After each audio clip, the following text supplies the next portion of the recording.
big box here.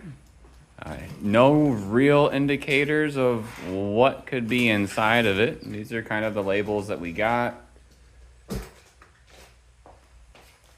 Nothing too obvious. Sarah, how would you say the weight was? Got some weight to it, but it's not so heavy that it takes 2 people. Well, it's not a team lift.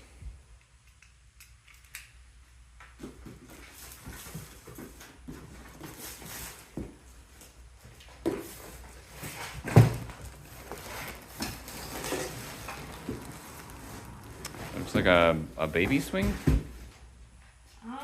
Yeah, I would say so. It definitely looks used and broken. That is not good news. That's unfortunate. Yep. Sometimes you win some, sometimes you lose some.